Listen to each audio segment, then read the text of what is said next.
Parang first time kong marinig 'tong sinabi ni Attorney Baligod na, gagi, sinubukan pala siyang gapangin.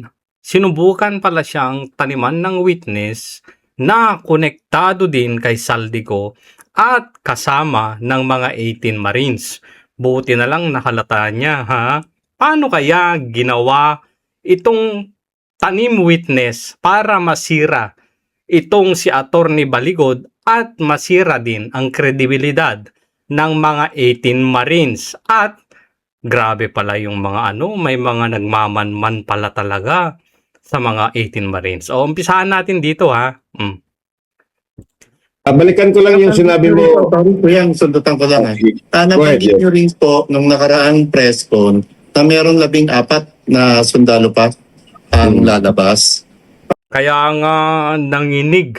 Sabi ni Attorney Baligod, sabi na daw niya kay Tito Sen ito. 'Di ba nung nandun sila sa sa pagdinig ng hocus-pocus na Blue Ribbon ni Mr. Lovender.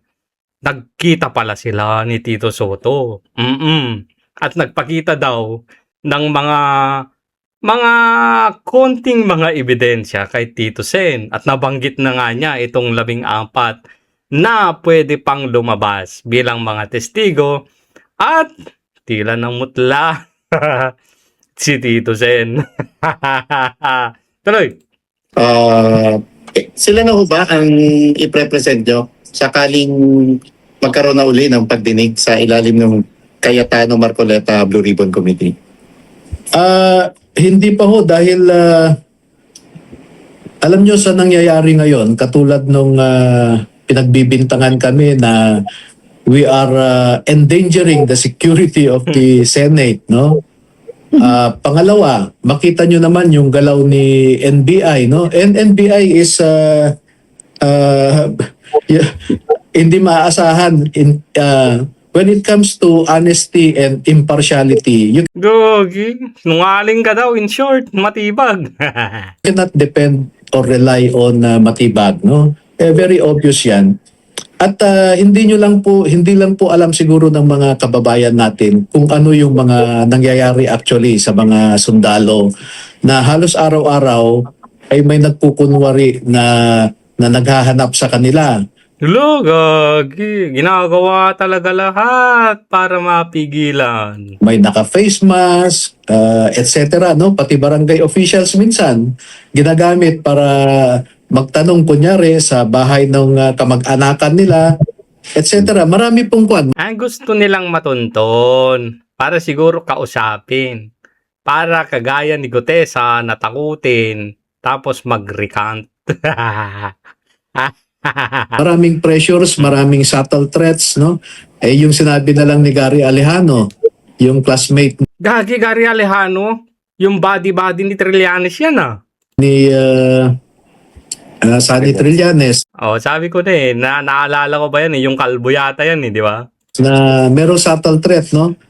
At marami po sa totoo lang nanggagaling sa mga private interest groups, nanggagaling sa security forces natin. Gugi, mga security forces pa natin. Grabe, nakakahiya, no? Yung mga subtle po, no, na pananakot, etc. Sabi nga nila, meron daw recording pa na di umano ay nanunuhol ako, nagre-recruit ako sa Hulaan ko kung kanino galing yan. Sino hula nyo? Yung chismosong si Matibag. mga gustong mag-testify. Una, no, iklaro ko lang, masama ba na mag-recruit ng mga testigo na may kinalaman sa isang krimen na Hindi. magsalita? Right. Yan nga po ang objective ng gobyerno mismo na hanapin ang mga ebidensya sa isang krimen. At kung sino man ang magtatago ng mga ebidensya na yan ay pwedeng kasuhan ng gobyerno ng obstruction of justice. Paano makakasing mangyayari? Sila nga ang may gawa niyan. Yan na nga po ang ginagawa ko na mag-recruit ng mag-testify na may kinalaman para makatulong sa paghahanap ng hustisya naman. Para Ikaw pa yung masama. Ikaw na yung naghahanap ng mga tetestigo para labanan at ibunyag ang korupsyon sa administrasyon ni Bongbong Marcos. Ikaw pa yung masama. Ikaw pa yung nakakasuhan. Ikaw pa yung nagigipit. Ikaw pa yung tinatakot. Ikaw pa yung ginagabang. Ikaw pa yung nanganganib ang buhay. Buhay naman talaga, oo.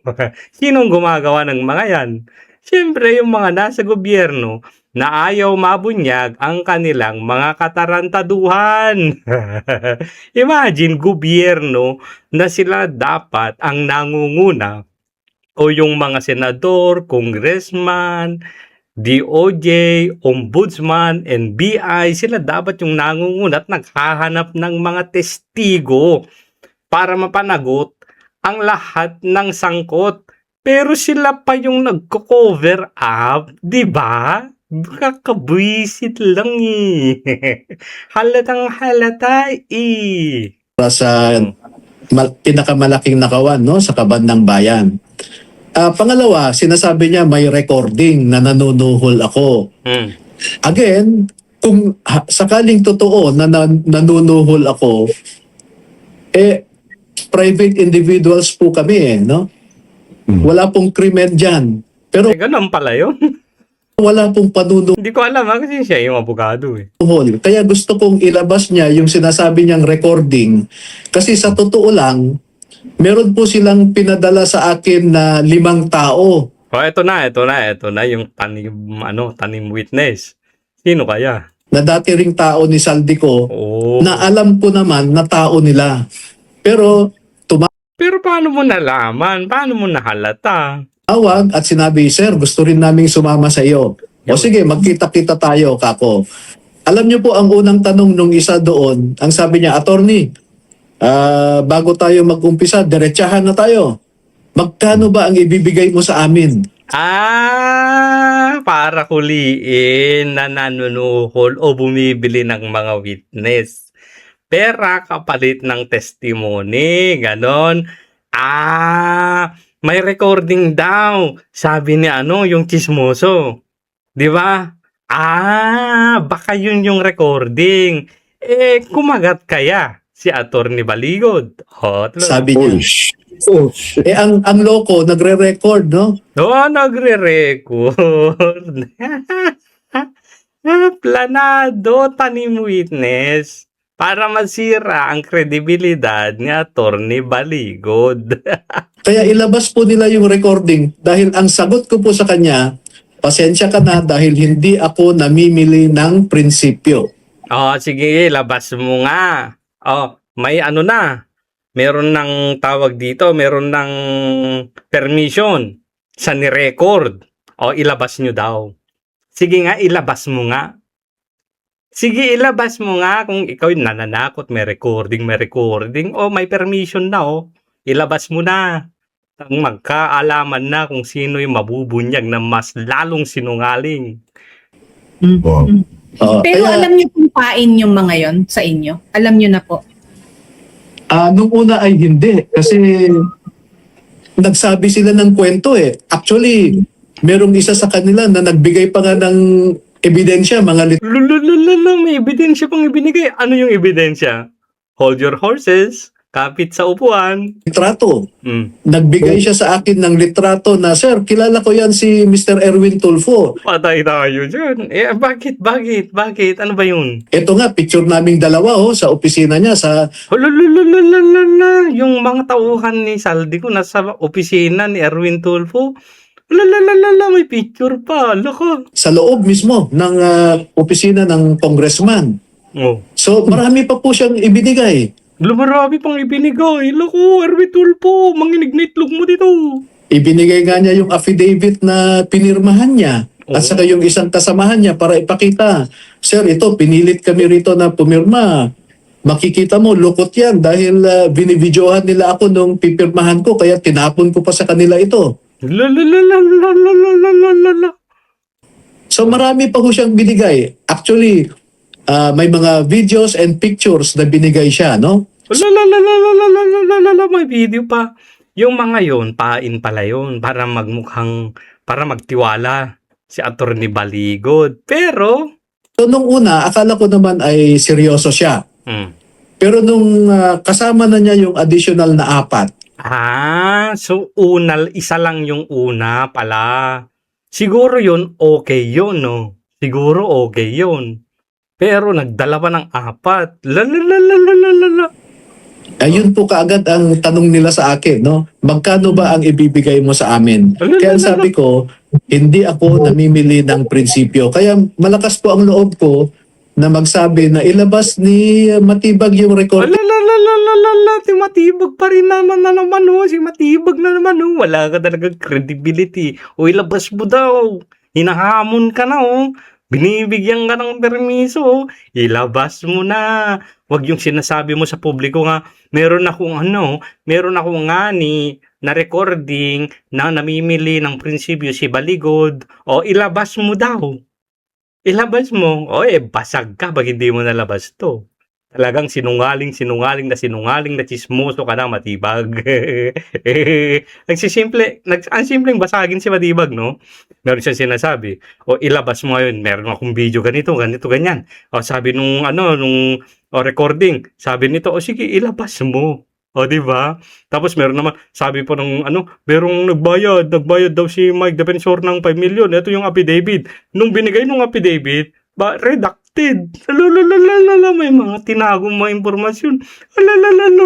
Matibag. Booking ka na. Yung na sinasabi niya, dahil mapapahiya siya at saka yung mga planted na pinapunta niya sa akin. Ikaw pa lang nagpapunta. Tignan mo nga naman kung gaano kadumi maglaro itong si Matibag, no? Dito pa lang, oh. Dito pa lang.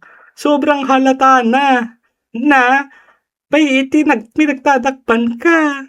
O, ginawa mo yun para tanggalan ng kredibilidad si Attorney Baligod at syempre, matatanggalan mo din ng kredibilidad yung mga 18 Marines na nagwi-witness ngayon. Sino tinuturo? Erwin Tulfo, Tito Soto, sino pa? Yung mga Makabayan Black, si Bongbong Marcos, si Sandro Marcos, Martin Romualdez, Abante, sino pa? Ridog. Diba? Yung mga yung mga pinagtatakpan ni Matibag. Hindi naman tayo pinanganak kahapon, diba? Kaya nga, gigil sila. O, kita nyo na? Kung ano-ano na ang ginagawa nila para lang matanggalan ng kredibilidad yung mga witness na lumalaban at nagbubulgar kung paano yung pagde-deliver proseso ng pera natin na kinamkam ng mga buwaya, demonyo at ganid sa berang mga politiko. Si Matibag, chismoso na nga, sinungaling pa, nagtatanim pa ng peking mga witnesses.